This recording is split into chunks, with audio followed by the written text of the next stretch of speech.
Swamiji, Yalamanchi and friends. There's one small correction I would like to make on what Yalamanchi said. He said that Indira Gandhi was the only man in the cabinet. Now that's a gender bias that you have reflected. It's also not according to our scriptures, because all the tough people in our civilization were women. When the male gods failed to kill the asuras, they had to go to Durga, and she had to come in the form of Kali. Similarly, the Mahabharata war would never have been declared but for the tenacity of Draupadi, who said, "I will not tear not my hair and I will not let go." Ramayana, the killing of Ravan took place only because of Sita's determination. Hanuman came and offered to take her on her back and escape. She said, "No, it's not a question of me. It's a question of all the women who have been enslaved by Ravan. So therefore Ram must come and finish him off." I can go on giving you examples. Today, the latest Time magazine lists Rani of Jhansi, the most, one of the 10 most valorous, strong women of the century. 1857, she valiantly led the battle with a child in her hand. So I think you should correct this gender bias. You should say Swami is the only woman in the world.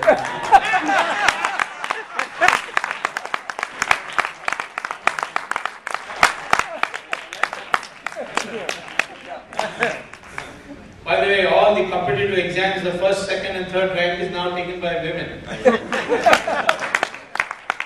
will have to go to the kitchen and women will go to the office. Well, I know the food will be terrible.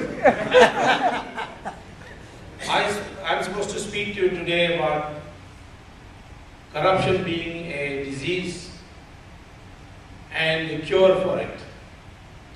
And it's my thesis which I'm speaking in India, which irritates a lot of secular people, that corruption is the cancer of our society and Hindutva is the cure for it.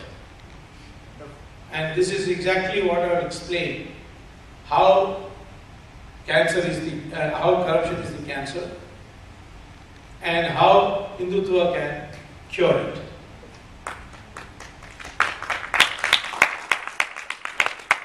First of all, let's be very clear what corruption is, because the word corruption is used quite loosely. Digvijay Singh said that Ramdev is corrupt because he takes black money. So they said, "How do you know he takes black money?" He says he takes it in cash. Now that's not corruption. Supposing I am a crook and I have a lot of black money in my pocket and I go take a taxi to the airport and I give the taxi money his fare in cash. Does that make the taxi driver a corrupt person because he took black money from me? The corruption only arises when a public official misuses his public office for private gain. That is corruption. All the other things that people loosely talk about as corruption can be classified under fraud, under extortion, under cheating. But the corruption, which is really the one that causes the cancer in society, is when a public official misuses his office for private gain. The other forms that we see are essentially bilateral. But corruption is in the form I have defined to you, is multidimensional. First of all, when public office is misused for private gain, it usually, and always, not usually, it always happens, that a person who cannot get something on merit approaches the person who makes the decision, namely the public official, and tells them, I'll give you so much money, you please favor me and give me the project. Manipulate the tender in such a way that I get the tender. Or in your discretion to make a decision, you decide in my favor, and I'll give you so much money. So in a sense, what's happening is that the meritorious will not get what is their due, and those who are not meritorious, by the power of money, will be able to get it. The nation therefore sub-optimizes. Instead of finding the optimum, you find the sub-optimum. The Ministry of Road advertises and calls for tender to build a road. Somebody comes and says, knowing that he cannot compete with a more established and more meritorious person, he tells the minister, I'll give you so much money if you can manipulate the tender in my favor. Find some reason to disqualify the other persons. The minister says, this money that you're offering is not enough, give me some more. So he gives them some more, gets the tender. Having got the tender, he knows now that having minus so much money given to the minister, he cannot make a profit. So what does he do? He uses substandard material to build the road, and thereby saves enough money to cover the loss of the bride. And once he builds a substandard road, then the next monsoon the road disappears. Vanishes. It vanishes. I know one case which really happened. There was a terrible drought in the state of Orissa. So one collector sent a proposal to the government of India. And there's a terrible drought in Orissa. People don't have water. So I should be allowed to dig. I should be provided funds to dig 500 wells so that people can get water. So the government sent the money to him because it's a desirable project. And he pocketed that money and wrote on the file that I have got 500 wells dug. 2 years later he was transferred and a new collector came. And he opened the files and he saw that so many crores had been spent to build these wells. So he went on an inspection tour and he found there were no wells.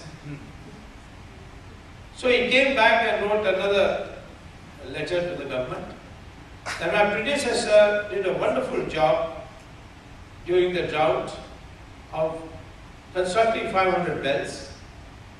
Now there is no drought, but these wells have now started having mosquitoes and all. So I should be sent a few crores to cover up all these wells because we don't need these wells anymore. So he got these crores, and then he wrote, there were 500 wells built by my predecessor. Now I have sealed them all, and there are no more any wells there. So this kind of way of misusing, and it's all public funds, which the taxpayer gives. So we have to therefore primarily focus on ensuring that a person does not misuse his public office for private gain. And this has now gone from the collector level to such a gigantic level that they say that the 2G spectrum scam is probably the biggest in the 20th and 21st century. What happened there? As Telecom Minister Raja wanted that 2 of his friends should get the spectrum license. The only problem with these two friends was that they were not telecom people. They were real estate. They had no experience in telecom. One was a company called Swan, another was a company called Unitech. They are both real estate companies. But Raja was determined that these two companies will get for that purpose.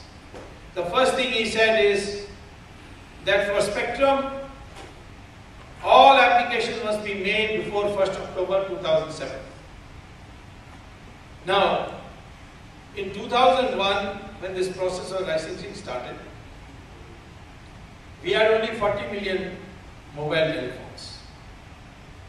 In 2008, when the spectrum was given, 2G spectrum, it was 700 million cell phones.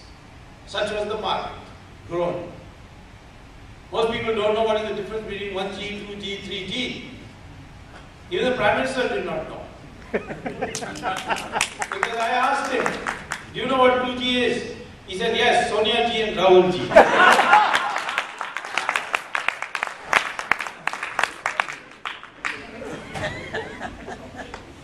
G stands for generation. The first generation is the cordless, where only your voice goes in a wave, but long waves, long cycles. Then 2G, not only your voice goes, but email also goes, SMS also goes, MMS also goes, even pictures go. And they are shorter cycles. The third generation, 3G, your video of speaking will go, and the video of the person who is speaking, who will pick up the phone, it will also come to you. So that's the 3G. 4G will have even more data, and there will be more cycles. So the sky has to be partitioned to see these waves of different countries, different mobile operators do not clash. And that's why the spectrum, as it's called, has to be partitioned. Normally, since it's a scarce resource, it should be auctioned. But Raja decided in auction, my friends have no chance. So I will not have an auction. I will say first come, first served. And he said first you apply by 1st October 2007. These two friends were told you apply by 25th September. So Swan and Unitech applied on 25th September. The day the press release came out that up to 1st October you can apply. After everybody had applied, there were 42 companies with 517 applications for different parts of the country. For 3 months, Raja did nothing. Then on 10th January, he issued another press release saying that although I had said you can those who apply by 1st October 2007 and their application will be considered, now I have decided that only those who applied on 25th September or before, they will be considered. It was totally illegal. If he had said it before 1st October, no, only 25th, then understandable. But after 3 months when everything is being completed, he brought this new thing. He also said one more thing. And the press release comes out at 2:45 p.m. in the ministry website, not in the newspapers. 2:45 p.m. the press release comes out that between 3:30 and 4:30, whoever brings 1,650 crore rupees in demand draft, which is the price of the spectrum, only they will be considered. Now you tell me, at 2:45 if you are told, bring me a demand draft for 1,650 crore rupees, is it possible under Indian banking system? Even 1 crore demand draft you will not get. But he had informed some people in advance. As far as Swan and Unitech is concerned, they were sitting in the minister's room when the press release was released. and they had the demand draft already in their pocket. 1650 crores was the price of the spectrum, based on what was prevailing as the price in 2001.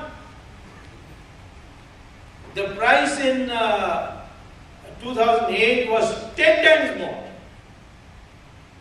But he sold these licenses, 2 of his favorite and 7 others, including Tata's, Vodafone, Videocon, etc., etc. And 9 companies got the licenses. Now, as far as Swan Telecom is concerned and Unitech were concerned, they knew they can't run a telecom business. They're not even one tower. So what they did was, they sold it to 2 foreign companies. One was Etisalat and the other was Telenor. Surprisingly, the Home Ministry had an advisory in another context that under no circumstances Etisalat and Telenor should be allowed to do any business in India because they are a national security risk. What is the national security risk? That Etisalat was a company controlled by ISI. And its India branch was headed by a man called Shahid Balwaz, who was Dawood Ibrahim's right-hand man. And therefore they should not be allowed.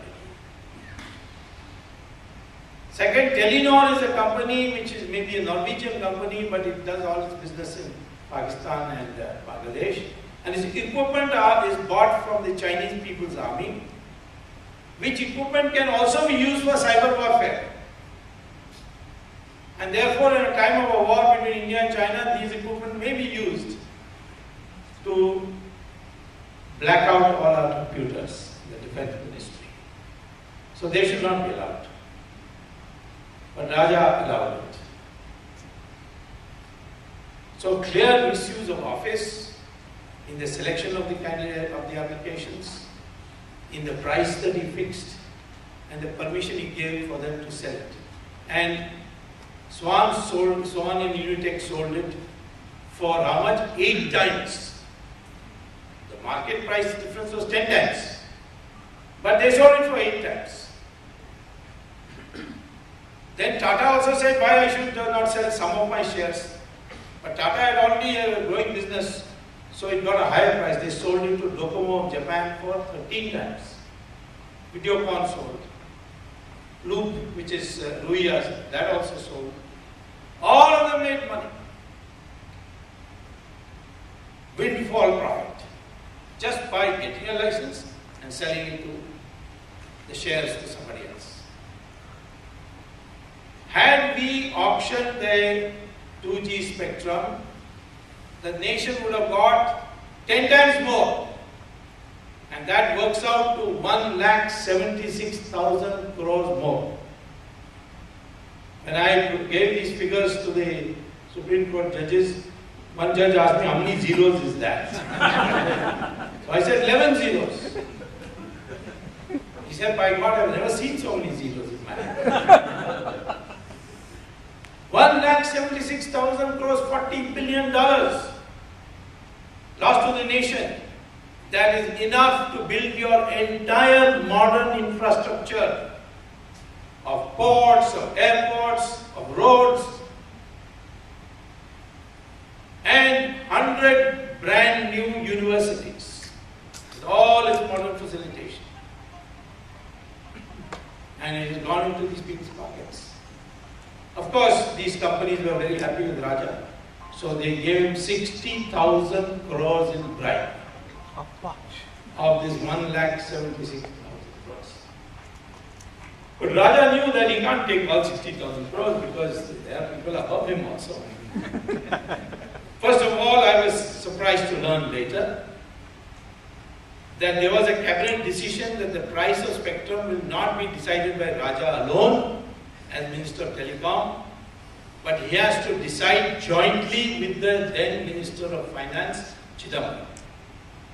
And I've got a document showing both of them have signed for 2000 price.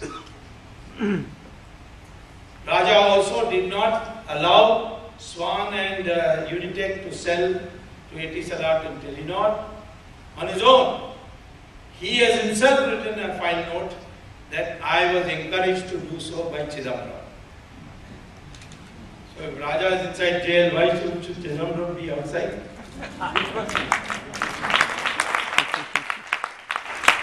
So I filed a petition asking the Supreme Court, please make him also an accused.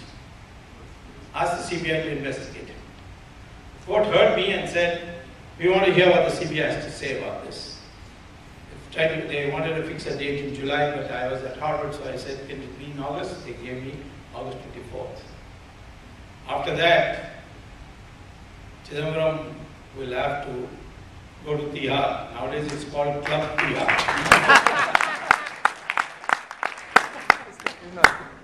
They are now preparing masala dosa and all that. Italians there. All them also get ready for pizza very soon. Very good, very good. When can we see that? Wait, don't be in a hurry. 1857 was blown because Mangal Pandey wanted to be in a hurry. No hurry. It's all halal process. Slow. They are secular people, so I have to do halal. Anyway, the fact of the matter is that 24th August this matter will be argued. And in an earlier application, Aircel headed by Shivshankaran got the license.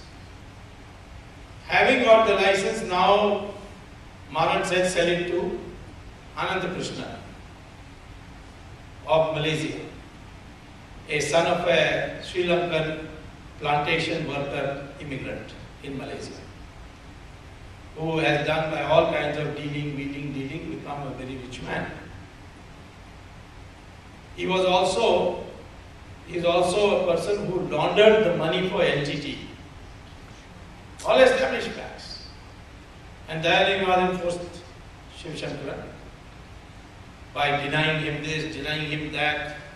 All documented now by the Shivraj Patil, Justice Shivraj Patil Committee, and made him sell it to that. So therefore I also raised that. Now Maran has lost his ministership. I expect in 2 weeks' time he will also be in Club Tihar.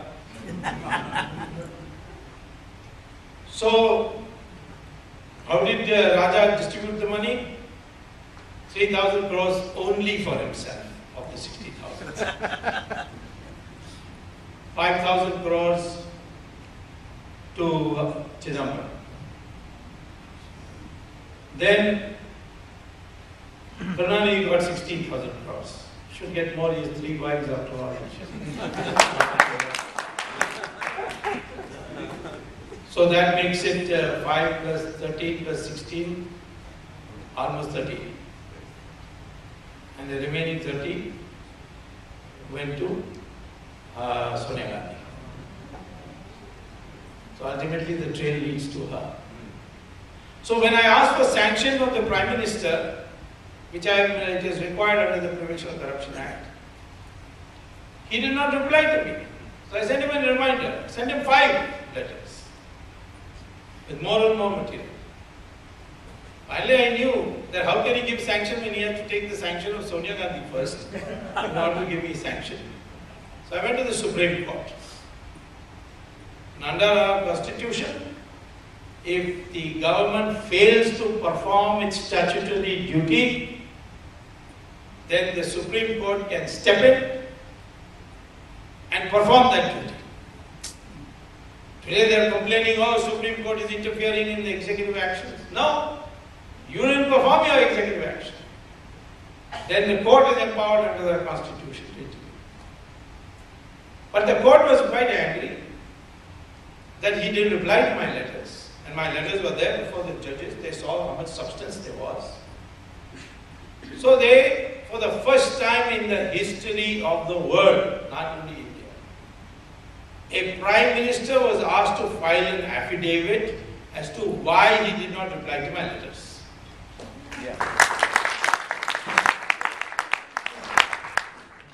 when a court asks somebody to file an affidavit, it means that I don't trust your word. You better put it in writing and swear you're telling the truth. Otherwise, and if you fall the swear to falsehood, it's perjury. So, Prime Minister being doubted by the Supreme Court. There was a clamor that he should resign. But I said, no, he should not resign. Why? Because who will come in his place? The selection will be done by Sonia Gandhi, who I consider as Vishkanya, Taraka. Who will she select? This Prime Minister is a boneless wonder, no doubt about that. But he has not personally taken any money.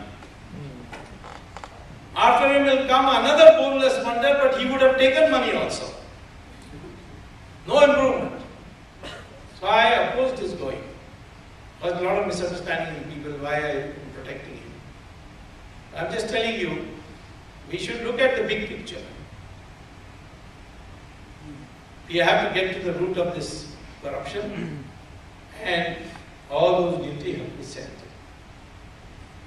Why am I so keen on this? Because number one, 2G is a lot of money. You can't have a single politician having 3,000, 5,000, 16,000, 30,000 crores. What happens to this money? We are supposed to have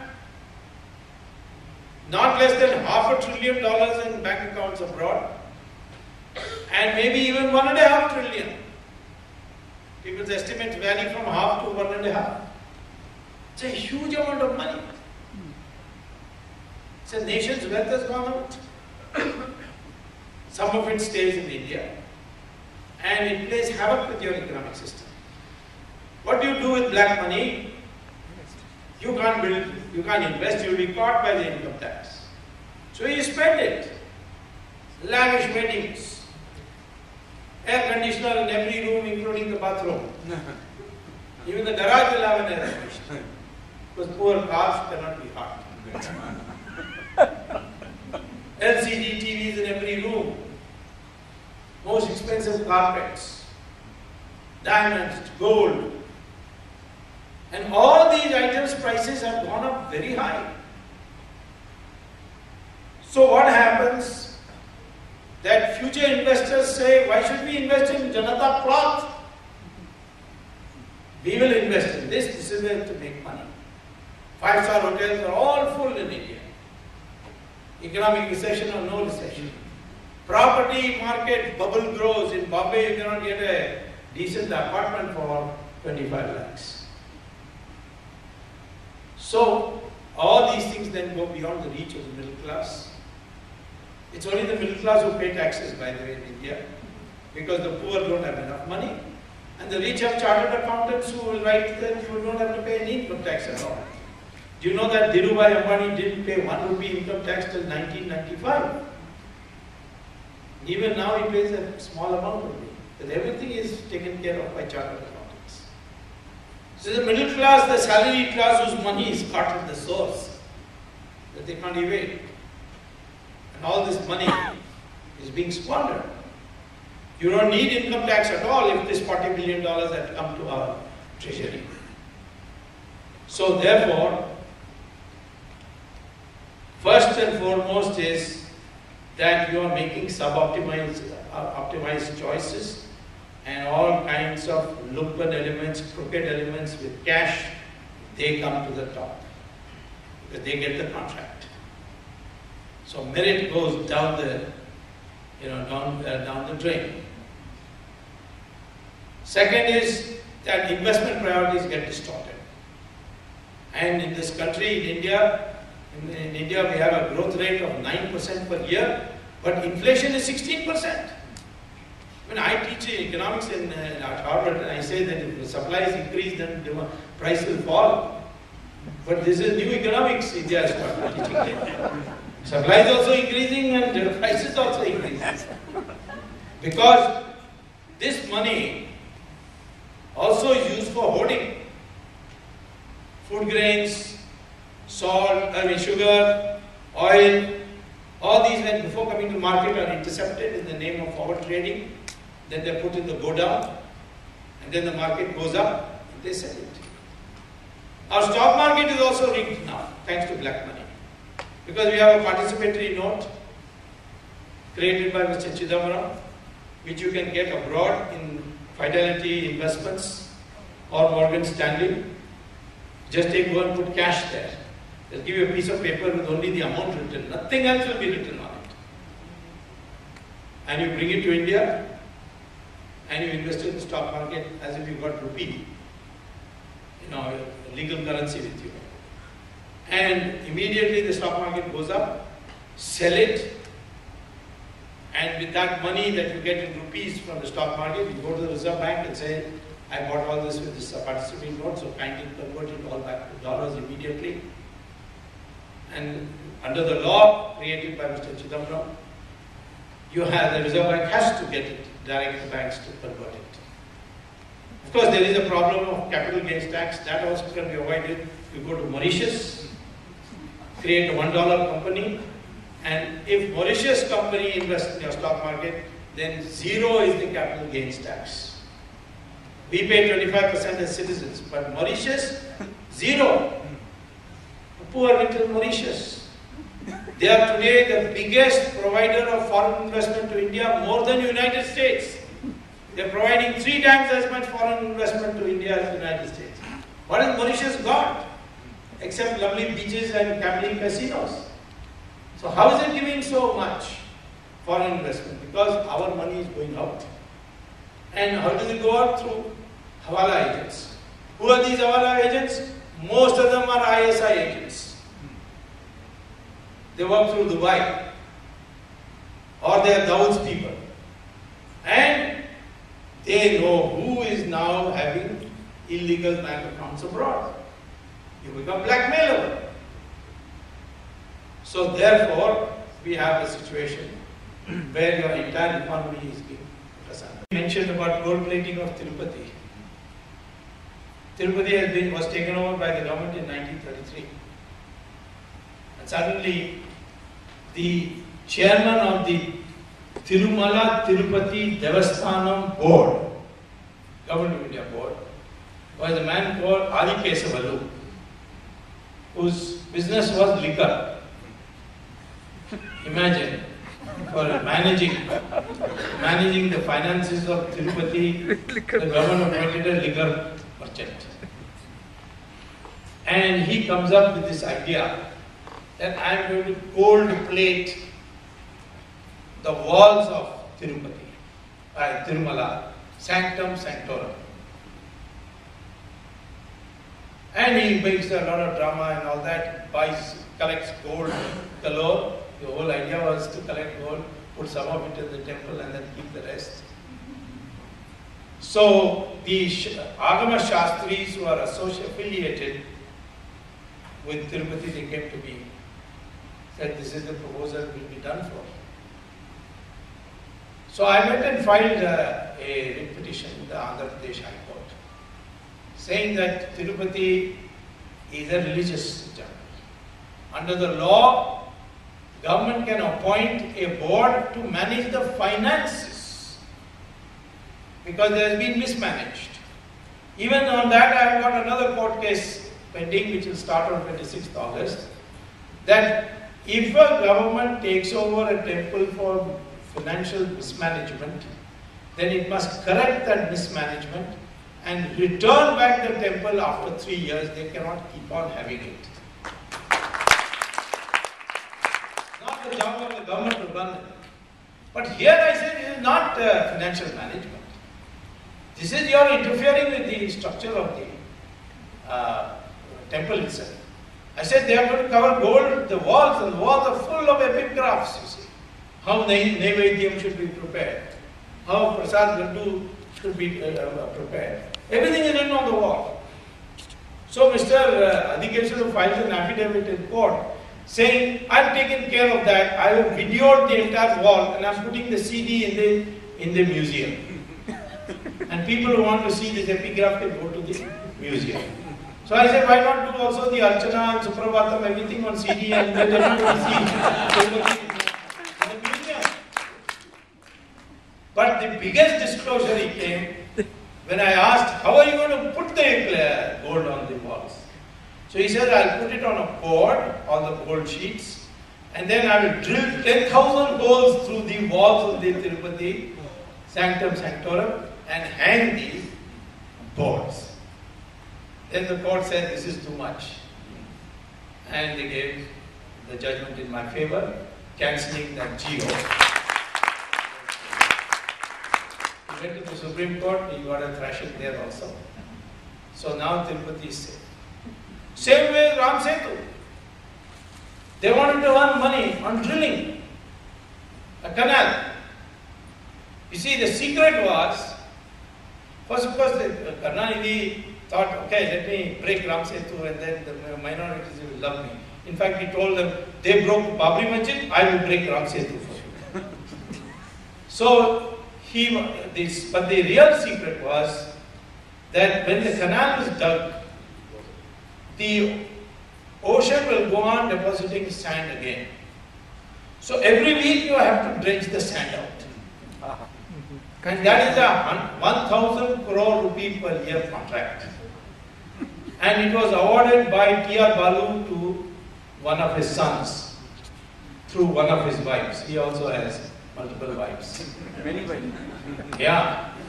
And he got this contract.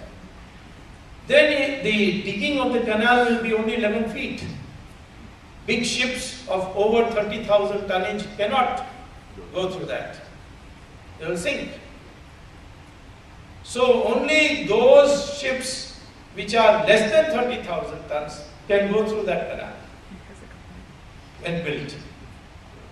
And what percentage of these ships are of such weight today? Only 5%. 95% are in the 1 lakh ton class. So who are these people who are going to bring the 30,000 ton? They are all T.R. Balu's King Fishing Vessels Company, which had only 30,000 and less trawlers for catching fish. So they defame Ram or commit blasphemy and at the same time earn money. So this corruption has gone to the state where even your heritage is going to be ruined. Your national security is ruined, your economy is ruined, and now your culture is also going to be ruined. Culture has a widespread impact, and we have to therefore fight it in a way in which nobody will ever do corruption again. People have suggested many cures. One of them is tighter laws. I have shown you by going to the Supreme Court and getting cases registered. I myself argued them, sending many people to jail. And the trial proceedings are going on very well. I hope by the end of this year, Raja will not only go to jail on custody, but also will be convicted. Then one by one, others also will get convicted. But there is one law, one section of the Jan Lokpal bill of Anna Hazare, which I support. The bill as a whole has lots of things which, even if it's not there, it doesn't matter. But there is one thing there which does matter, and that is the appointment of an independent prosecutor, which will be the Lok Ayukt. And, or Lokpal as it's called. Lok Ayukt is in the state level, Lokpal is the central level. The Lokpal is the equivalent of what was appointed when Clinton had this affair with that Monica Lewinsky. I don't forget his name. Ken Starr. Before that there was, I think, Jaworski or somebody who was appointed during the Watergate. American laws has it. Hong Kong was a very corrupt country. But they appointed this independent prosecutor, and within 10 years they became the cleanest country in Asia. What happens is if you have an independent prosecutor, you don't have to ask permission, like I had to ask permission from Prime Minister. I won't have to ask. So therefore, this will be a short-term measure. Because we need to prosecute and convict people fast.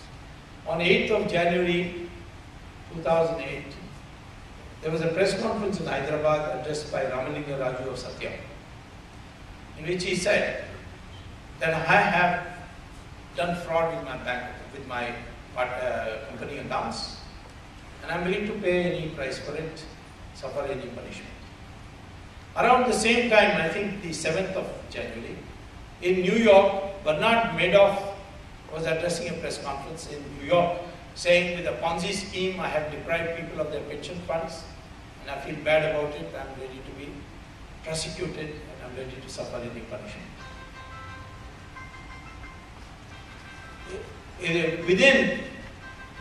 Within 6 months, what did you find?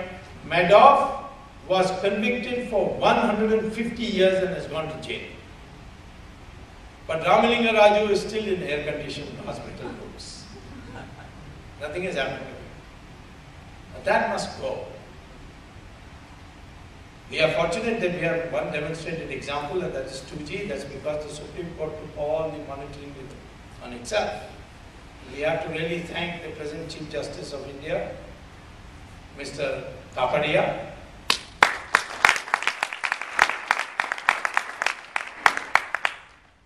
He's a Parsi gentleman and a distinguished lawyer. Before that was Balakrishnan. They would have passed it through him. In fact, some of the money might have stopped with him also. So, therefore, leadership matters. Individuals matter. One Kapadia has changed the character of Supreme Court today. So, our system, our country doesn't need people coming on the road like in Egypt or in Libya or Syria. We have institutions that can be made to work, provided you instill courage in our people. In the short run, yes, have laws, strengthen them, and tell people to produce results.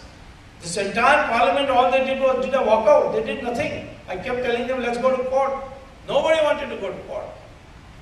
Because some members of the opposition also have something to hide. So they don't, Congress party doesn't mind if you just do Allah Gullah and walk out. Because you walk out, then you can pass anything you want without the opposition sitting there. So that's why I went to court. But in my opinion, those are short-term measures. Long-term measures is what I call as Hindutva measures. You see, why is there so much corruption? It is because of greed. And greed comes because your mind becomes focused on materialistic. Progress has not produced happiness. I can understand it has produced happiness. You have lots of money, you are very happy. But we find from all our ashrams in our country that the rich foreigner is coming in droves. Puttaparthi Sai Baba's ashram is full of foreigners. Sri Sri Ravi Shankars, Ramdevs, Swami Dayanand Saraswatis. So many foreigners coming. Some of them are even taking the extreme step, like this richest Hollywood actress, Julia Roberts. She went to India and came back and became a Hindu. She made her husband also Hindu, her children also Hindu. Why? She said, because I want mental peace, and Hinduism is the only one that offers me how to get mental peace. Same thing happened with Stephen Jobs of the iPhone. Now I'm told that Brad Pitts and Julie something, Angelina Jolie.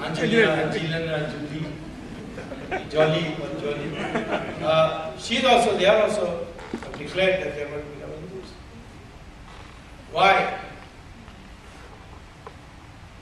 You see, I remember when I came as a student for the first time to Harvard, My classmate asked me, how can you have Mahatma Gandhi as your leader?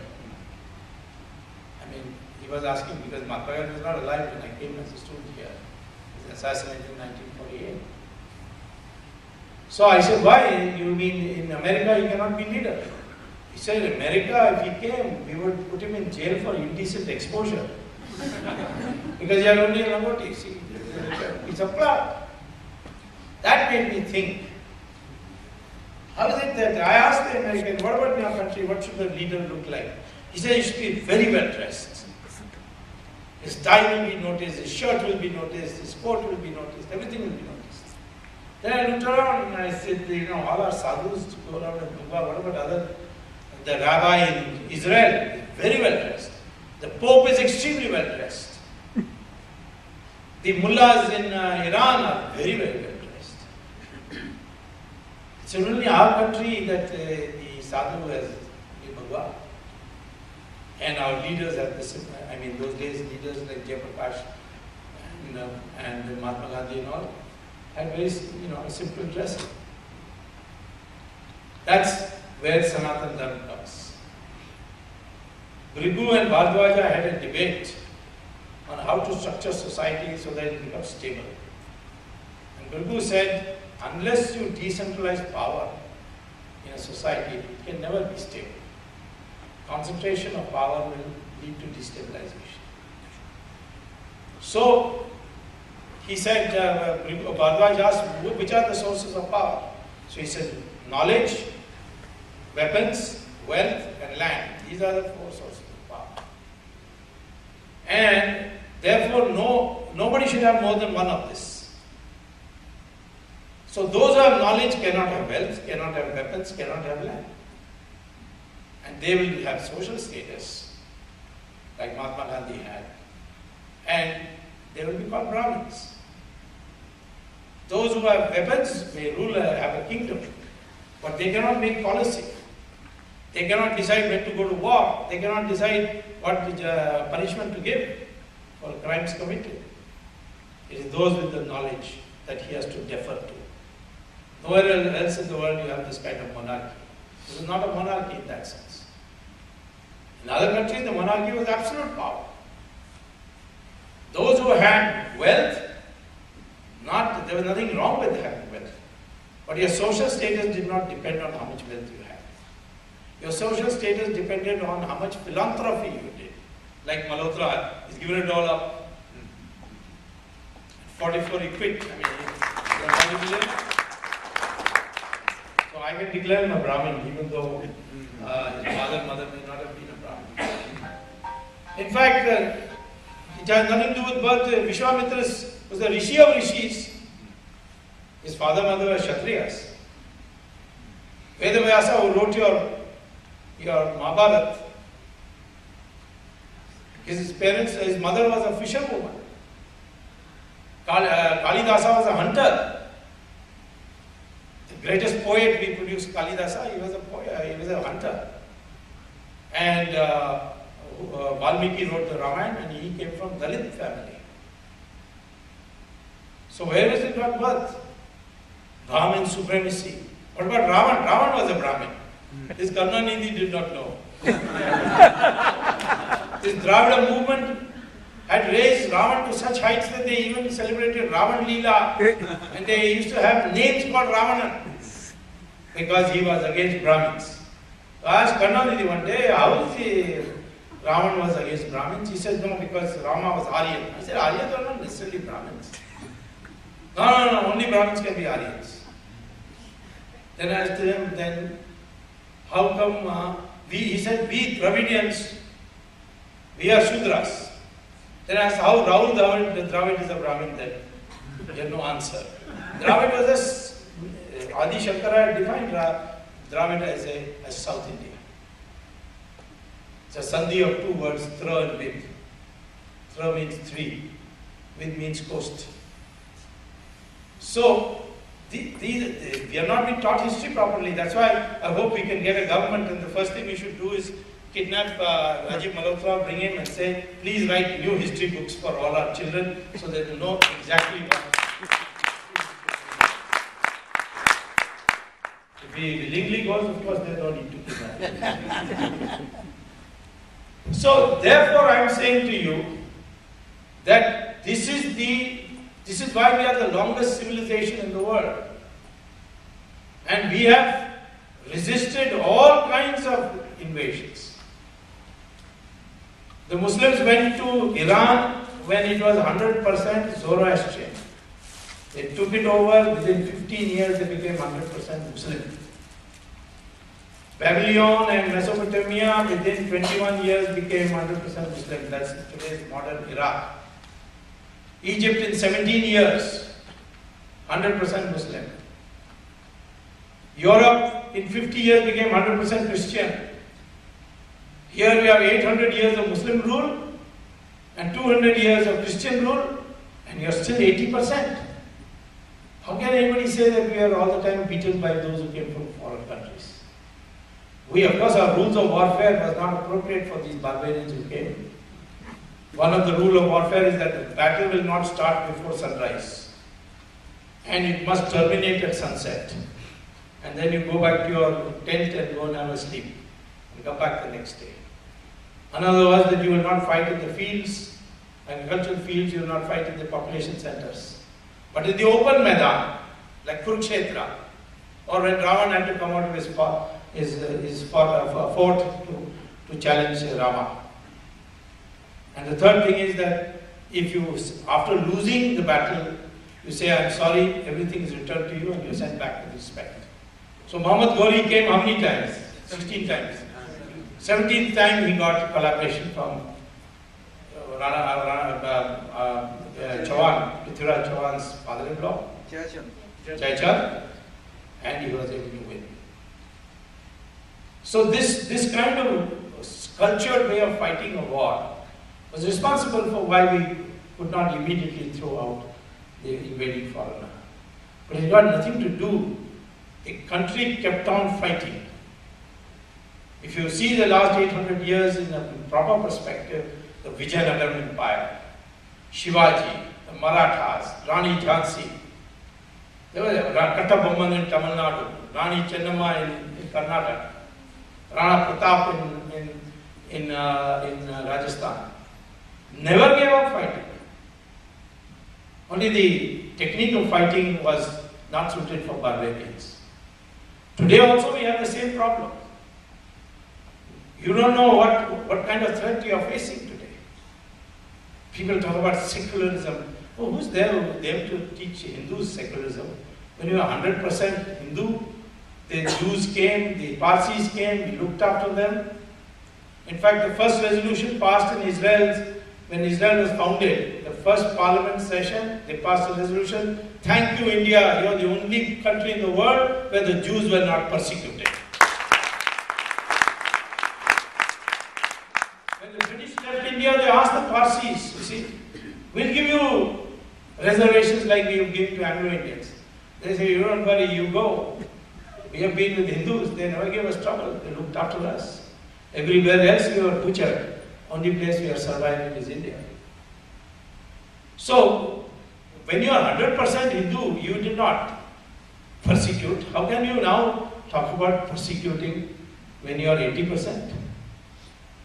But we have got it because we don't know our history properly. People tell me we have always been corrupt. That's not true. 500 years ago, those who came from abroad wrote accounts of India. The Chinese came as far back as 1,000 years ago. More than 1,000 years. In fact, Fasian came in 480. What did he say? That India is so honest. Indians are so honest, they don't even lock their doors when they go out. They leave their doors open. So did Yuan Chuang say that. So did Vasco da Gama say that. So did Mark Twain say that. And suddenly now people, without thinking, we've always been corrupt. It's not true, it's a great civilization. So that's why I'm saying that you must now treat money, the acquisition of money, this material prosperity, as after harmonizing it with your spiritual values.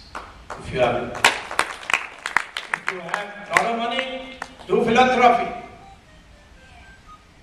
But your social status should not depend on how much money you have made. That delinking takes place, then you've got a long-term cure for corruption, and India will become like it was 600, 700 years ago, is a country of very honest people. Short run, laws can be tightened, prosecute them, make them an example. But long run, we must become, once again, we should imbibe the values of Hindutva. Hindutva only means Hinduness. There is nothing militant about it. Just the quality of being Hindu. And that is that you look at the world in a balanced way, that material growth and spiritual values will have to be harmonized, and you will not become greedy. You will only look for your need, and once the need is satisfied, you will do philanthropy. You will pursue as the ultimate, the highest goal, knowledge. Knowledge about yourself, knowledge about nature, knowledge about God. These are the values which constitute Hindutva, and therefore, if corruption is the cancer, Hindutva is the cure. This is what I wanted to say. Thank you very much. See, what you have said about quoting the Chowkidar is very similar to what in the economic plane I used to hear as to why students became communists. You are assured of a job in communism, you are assured of a social security if you don't have a job, you are assured of control on prices. In fact, EMS Namboodiripad told me that people are attracted to Soviet Union and communism because there is no unemployment in Soviet Union, there is no inflation in Soviet Union, there is no poverty in Soviet Union. I told him in August 1991, now there is no Soviet Union also. See, when you compare democracy and dictatorship, unless you are a person who doesn't value your personal freedom, the dictatorship will always be attractive. You go like goats and animals to your feed in the morning, you are taken for grazing, then you have got a place to stay. Or these chicken in the hatchery that they sit before with their legs tied, and there's a conveyor belt in front of them which brings the feed, and there's a conveyor belt in the back of them which takes away the eggs.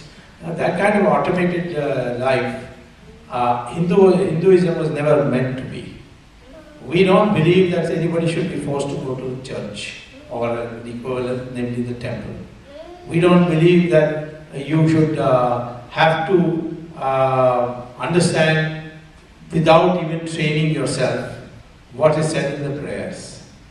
If you have taken the trouble to learn, it can be done. Of course, I agree that there should be greater efforts to publicize what our religion actually teaches. That's why I'm deciding with a friend to start a new TV station in Tamil Nadu, and that is called Krishna TV, and you can see that.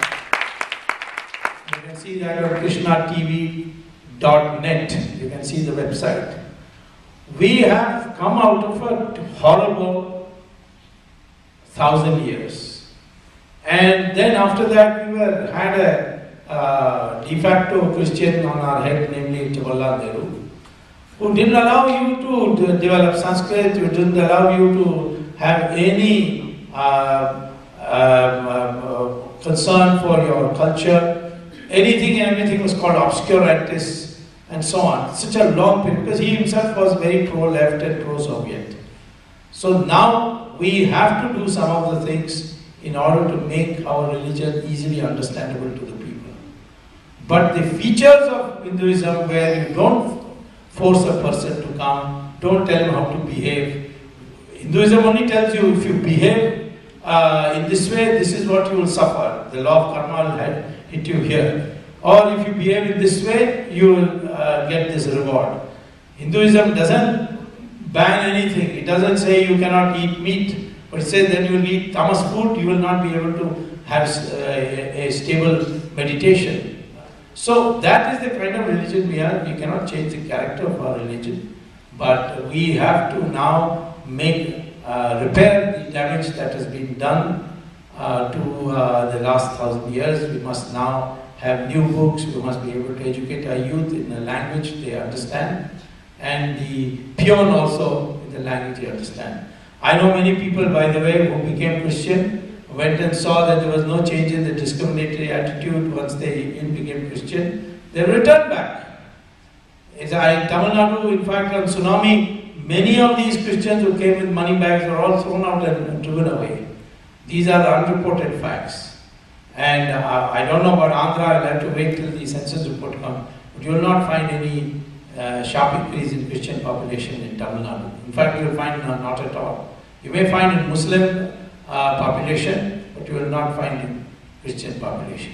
So we, within the perspective, accepting the spirit in which you said, and acknowledging that we need to teach our religion in a more mundane way, I would like to, however, say that there are limits to which we can imitate Christianity.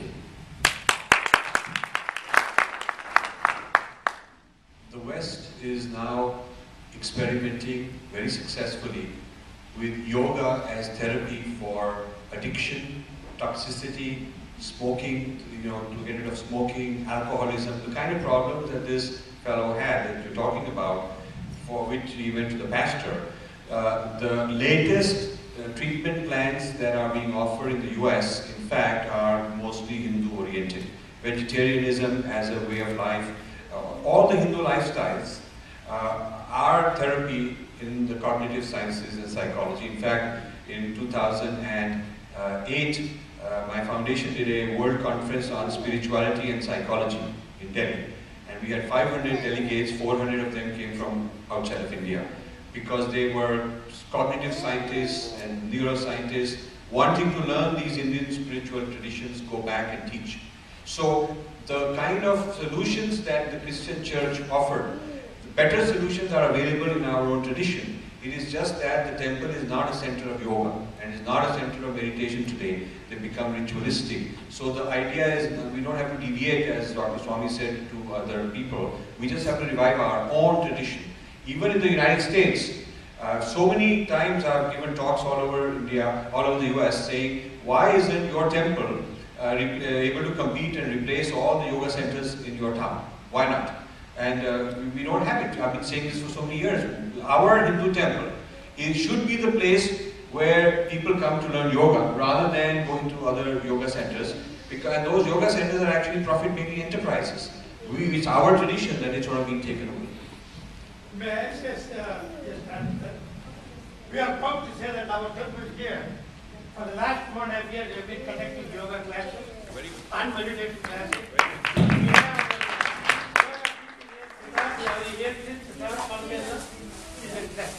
And there are 80% of the students who come are the local American people. Very good. So it will be more than our people, but we have 100 students who come every Saturday. This morning, right here we had the yoga class, and every Wednesday evening we have it, and we are very grateful and privileged to conduct those yoga classes. Very good. We'll go another 10 minutes because we started 10 minutes late. So anybody who has questions, come, let's stay in line real quick. Okay, go ahead. My question is for Dr. Subramanian Swamy. Make it short, don't... Namaste, Dr. Swamy. I want to specifically ask you about electronic voting machines, because when I come to think of it, any big power, whether inside or outside India, be it CIA, KGB, China's army, or... There's no KGB now, it's FSI. Okay. They will have vested interest in having a puppet government inside India, and electronic voting machine would be a very good means for them to install whosoever they want to install in the country. No first world country has electronic voting machine, and ours is a country that is crawling out of the third world. And we have electronic voting. Yeah, I'll show you a question. Okay, so who do you think is behind this? I want you to name that. Will we have EVM in the next general election? That was my next question. Well, I have filed a case in the Delhi High Court, in which I have established prima facie that in 2009, Congress party got 90 extra seats by electronic voting machine rigging. And the way I established it is that in 90 seats, There may be more, but I counted only up to 90. In 90 seats, more than 1/3 of the polling booth had less than 2 votes. 210. These are the type of things that in all the 90 constituencies, I found out of the 1500 booths per parliamentary constituency, 1/3, which is about 500, had 0, 1 or 2 votes, which is impossible because every established political party has at least 5 people sitting inside the polling booth. And these 5 people have, their life depends on their candidate winning. So they plus their family would be about 25 votes would be guaranteed per polling booth. So, and that was always in the past, that is what used to happen. No polling booth, an established party would get less than 25 seats. That's why I did not contest in this election. Because I knew that Sonia Gandhi's first target would be me and the electronic voting machine would be rigged. 90 seats Congress party got extra. Otherwise they would have got only 105 seats. They ended up getting 195 and then a little more after the by-elections. So I went to the court and I said that I demand that, like the ATM machine, I should get a voter receipt. Who I voted for. The election commission said we can't do this, it's too expensive, all that. Then, as usual, I dug up a law which very few people had read, which was the Information Technology Act of 2000, which says, section 12 says, if any electronic machine has an input of data, then that electronic machine must also give a receipt. So that's on the basis of which the ATMs give you receipt. Now, ATM doesn't need to give you a receipt. You can see your bank account on the screen. You know how much it is. You know how much you're taking out. Yet it is giving because of this law. The election commission first said, no, these laws don't apply to election commission. I said, Ravish, the Supreme Court has made a given a judgment saying that election commission has freedom to decide only in areas where there is no existing law. Where there is an existing law, they have to obey it also. So finally the election commission has surrendered and they have to report to the court on 17th of August, and on that day I hope to get the court to declare that henceforth all electronic voting machines will get a voting receipt. And till that provision, that arrangement is made, we will go back to ballot papers. Now one more thing. The real thing in an electronic voting machine is a microcontroller. That microcontroller is produced by a Japanese company, not by Indian companies. And the code is burnt into it on a code given by the government, the election commission. So I contacted the Japanese company and asked them whether it's true that they produce the microcontroller. They said yes. I said, do you use the same microcontroller in your Japanese election? He said, no, in Japan we use ballot papers. We don't trust the electronic voting machine. So Japanese companies producing for India, when they don't themselves have any respect. The German Supreme Court, because Germany was using electronic voting machines, then somebody went and filed a case in the German Supreme Court. This is only about a year and a half ago. And the argument used by the German government was that this is an efficient way of counting and recording the vote. So German Supreme Court judgment said efficiency is not a constitutional principle, transparency is a constitutional principle, and therefore no more electronic voting machine.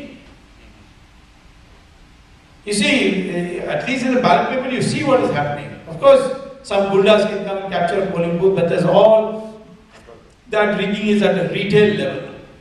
But with electronic voting machine you can do rigging on a wholesale level by just having the microcontroller fixed, you see.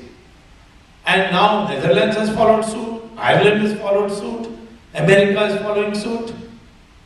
Because America is a federal structure, so immediately they cannot do it nationally, but the process has started here. And there are hardly any countries I know. The election commission in my court case claimed, oh, our electronic voting machine is in great demand abroad. I asked them where? Venezuela, Nigeria, and Malaysia, where they want to rig an election, so they get our electronic voting machine. So, as far as the electronic voting machine is concerned, next election I will contest because I am 100% certain that there will be no repeat for the electronic voting machine. So is the Congress behind it or is it the outside powers that are rigging it? Or Sonia Gandhi? You make a difference between outside powers and Sonia Gandhi? She's inside India, that's all. Oh, that's all right. The foreign powers are also inside India, I can tell you. Well, I think you see, there is no doubt that foreign powers would like a pliable government. But when the Indians themselves are rigging the elections to have a pliable government, why should the foreigners make any effort at all? They are doing their work anyway. You see, so at the moment I would say that Sonia Gandhi and 5 people, Europeans, 2 from the Vatican, 2 from Germany, and 1 from France, they are ones who are monitoring this rigging. They have employed 2 Telugu software engineers from California who were in jail for hacking bank records. And when they were released, immediately Sonia Gandhi had